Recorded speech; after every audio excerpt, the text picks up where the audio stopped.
இப்போ வந்து பார்த்தீங்கன்னா, இண்டிவிஜுவல் ஃபோக்கஸ்ன்னு வரும்பொழுது, நெறைய பேர் வந்து ஆண்டர்ப்ரனர் ஆகணும்னு ஆசைப்படுவாங்க. ஆனா, அவங்களுக்கு வந்து அந்த ஆண்டர்ப்ரனர் ஆகணும்னு ஆசை தான் இருக்கும். டிசைர் வந்து வேற. பட் ரியலா அவங்களுக்குள்ள அந்த அர்ஜ் அதுக்கான குவாலிட்டீஸ், கேரக்டரிஸ்டிக்ஸ்லாம் இருக்கான்னு பார்த்தா, இருக்காது. ஆனா, என்ஹான்ஸ் பண்ணா முடியும். அதெல்லாம் என்ஹான்ஸ் பண்ணாமே போயிட்டு பார்த்தீங்கன்னா, 10,00,000 போடுவாங்க, 1,00,00,000 போடுவாங்க, படுத்துக்கும் பிசினஸ். உங்களுக்கு தெரியாதுல்ல, இப்போ நீங்க ஒரு ஹோட்டல் இண்டஸ்ட்ரி எடுத்தீங்கன்னா, 100 பேர் ஹோட்டல் வைப்பாங்க. ஆனா 10 பேர் தான் ஜெயிப்பாங்க. 90 பேர் வந்து பார்த்தீங்கன்னா, கடைய கைமாத்தி விட்டு போவாங்க. இதுக்கு காரணம் என்னன்னா, அவங்களோட ஸ்ட்ரெங்த்ல அத ஆப்பரேட் பண்ணாதது. 2வது ஏற்கனவே வேற ஒரு பிசினஸ்ல இருப்பாங்க. 2வதுலயும் பண்ணி பணம் பண்ணலாம்னு நெனைப்பாங்க. ஆனா, இதுல வந்து கரெக்ட்டா ஸ்கில் மேப்பிங் பண்ணிட்டாங்கன்னா, அவங்களால 2யும் பண்ண முடியும். அதுக்காக அவங்க டைம் டிவோட் பண்ண முடியுமா? அவங்களால ஃபோக்கஸ் பண்ண முடியுமா?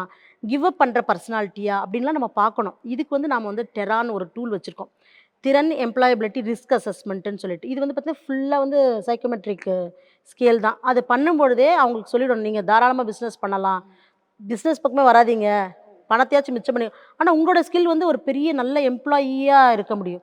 அதுல வந்து அடுத்த லெவல்னு அவங்க என்ன சொல்லுவாங்க, அவங்க ஒரு சிஇஓவா கூட போயிடுவாங்க. அந்த கெப்பாசிட்டி அவங்க கிட்ட இருக்கட்டும்.